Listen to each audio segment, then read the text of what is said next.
आपातकाल, इमरजेंसी शब्द बोलते हुए, सुनते हुए जो मेरी स्मृति पटल पे आता है, बड़े घिनौने, बड़े काले दिन दिमाग में आते हैं।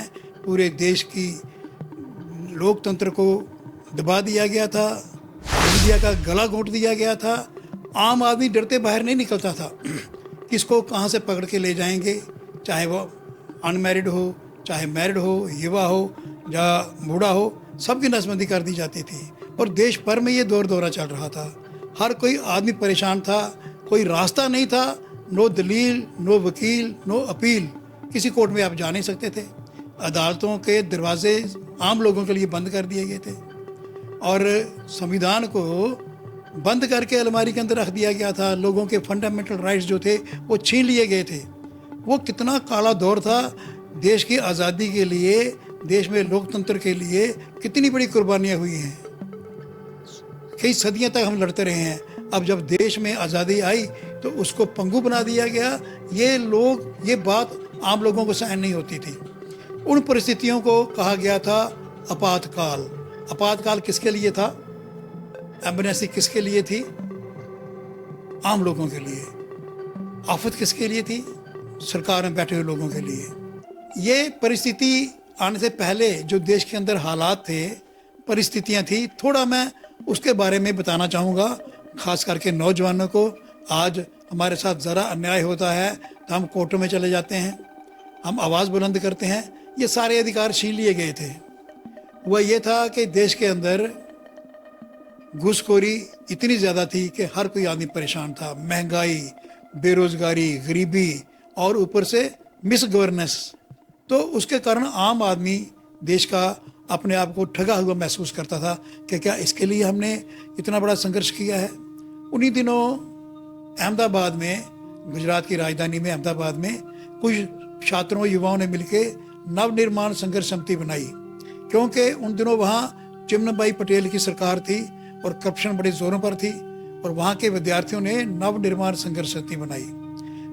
उसके समानांतर ही पटना विश्वविद्यालय में, जहाँ उस समय ये लालू प्रसाद यादव, ये शरद पवार, सुशील मोदी, रविशंकर प्रसाद, ये सब नेता वहाँ विद्यार्थी हुआ करते थे।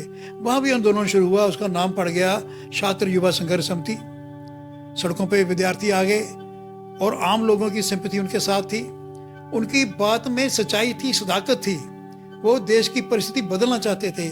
इसलिए जयप्रकाश नारायण जी जैसे ऊंचे कद के नेता, जिन्होंने देश की आज़ादी के लिए युद्ध किया, जिन्होंने जेलें काटी, वो भी मैदान में आ गए। उनको भी लगा कि जिस संघर्ष के लिए हमने इतनी बलिदान दिए, इतने लोग शहीद हुए, ये वो देश नहीं है, ये परिस्थिति वो नहीं है, ये लोकतंत्र वो नहीं है।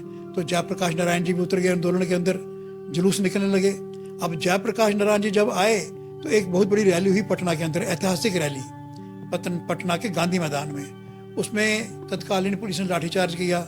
जयप्रकाश नारायण जी के साथ साथ नानाजी देशमुख जो जनसंघ के बहुत बड़े नेता थे, और फणीश्वर दयाल बड़े अच्छे साहित्यकार थे, बहुत से साहित्यकार, सब उसमें जख्मी हुए।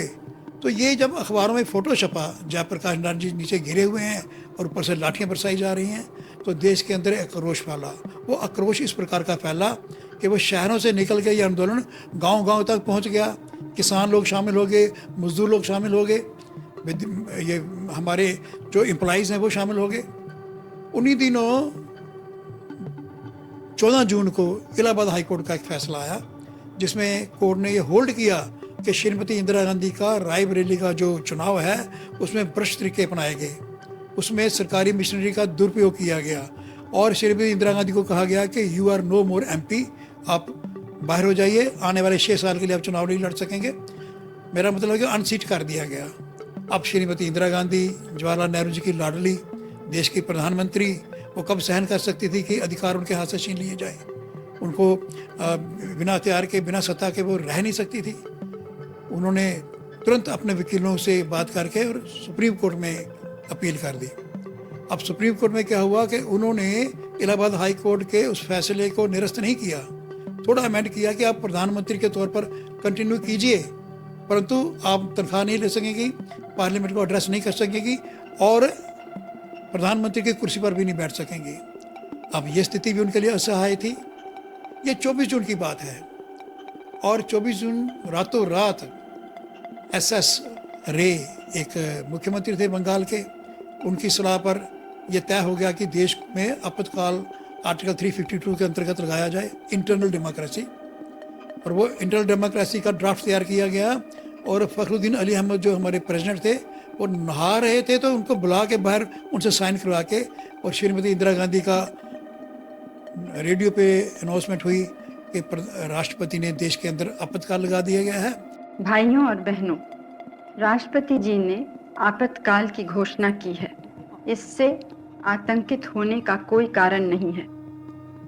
और वो दिन था 25 जून 1975, मनोज दिन, जिस देश के लोकतंत्र का गला घोट दिया गया, लोगों के फंडामेंटल राइट्स जो है सस्पेंड कर दिए गए, संविधान को कपड़े में बंद करके अलमारी के अंदर रख दिया गया, हर प्रकार का अधिकार जो है वो लोगों का समाप्त कर दिया गया। और वो मनहूस दिन था 25 जून 1975, जब श्रीमती इंदिरा गांधी ने खुद आके रेडियो में बोला कि देश के लोगों को घबराने की जरूरत नहीं है, परेशान होने की जरूरत नहीं है। ये शब्द जो थे उनके, ये एक किस्म का संदेश था कि देश के लोगों को घबराना पड़ेगा, परेशान होना पड़ेगा, क्योंकि उनके सारे अधिकार जो है वो छीन लिए गए। अखबारें जो निकल रही थी, जहाँ पे खबरें होती थी वहाँ स्याह पट्टी लगा दी गई, और जो खबर सरकार के हक में थी खाली वही छपती थी, पूरी पूरी खबर खाली रहती थी। इस प्रकार बाकी जो मीडिया था उसका भी गला घोंट दिया गया, और अदालतों के दरवाजे लोगों के लिए बंद कर दिए गए। कोई अपील, दलील, वकील, किसी का कोई स्कोप नहीं था। तो ये हालात ऐसे बन गए, और देश के सभी नेताओं को, बड़े बड़े नेता, श्री जयप्रकाश नारायण, श्री मोरारजी देसाई, मधु लिमये, अटल बिहारी वाजपेयी, LK आडवाणी, बहुत सारे नेताओं को पकड़ के जेलों के अंदर डाल दिया गया, मीसा लगा दिया गया, maintenance of internal security act. इधर ये खबर जब जम्मू में पहुंची, हम लोग पहले से आंदोलन चला रहे थे यहाँ पे, मैं तब विद्यार्थी नेता हुआ करता था, हम रोज़ जुलूस निकालते थे, दम है कितना दमन में तेरे, देख लिया और देखेंगे, ये हमारा नारा होता था लाठीचार्ज के खिलाफ। हमारा ये नारा हुआ करता था कि सिंहासन खाली करो कि जनता आती है, कल को हर किस दोष ना देना, बेकार घूमते लड़कों पर, बेकारी अगर मिट ना सकी तो खून बहेगा सड़कों तक, और सिंहासन खाली करो कि जनता आती है। इन नारों ने देश के अंदर पूरा वातावरण बदल दिया था, एक उबाल सबके मन में आया था और पूरा देश उबल पड़ा था। तो एमरजेंसी लगने के बाद अब सब आंदोलन जो था वो अंडरग्राउंड चला गया, भूमिगत हो गया। सभी एक्टिविस्ट जो थे, जो जेलों में नहीं गए, जेल के अंदर चले गए। ये 25 जून 1975 की बात है। मैंने यूनिवर्सिटी जाना था, सुबह मैं शेव कर रहा था, नई नई शेव आई थी, तो मुंह को हाथ लगा के देख रहा था। तभी मेरे बड़े भाई साहब जो एडिशनल एडवोकेट जनरल रहे हैं और वो ज्योतिष का भी बड़ा शौक रखते हैं, तो हमारे छत से पूरे कहने लगे कि तुम मुँह क्यों हाथ लगा रहे हो, तुमको तो जेल में जाना है, तेरे ग्रह ऐसे हैं, बंधन योग पड़ा हुआ है। अब मैंने कहा कि बंधन योग क्या है, हम तो पैदा जेल में हुए और हम जेलों में कई बार गए हैं। कहते नहीं, वो वाला नहीं है, इस बार 2 साल के लिए जेल में जाना पड़ेगा। अब परिवार के सब लोग हैरान हो गए कि 2 साल के लिए क्यों जाएगा जेल में ये। अब मैं युवा था, आगे भविष्य था, तो जेल में क्यों जाऊंगा 2 साल के लिए।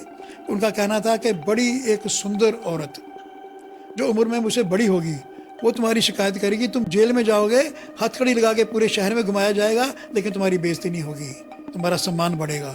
अब ये ऐसी पहेली थी जो हमें समझ नहीं आ रही थी।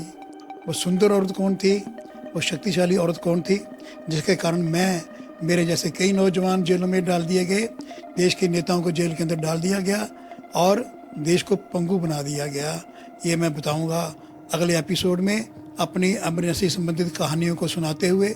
मैं चंद्रमोहन शर्मा।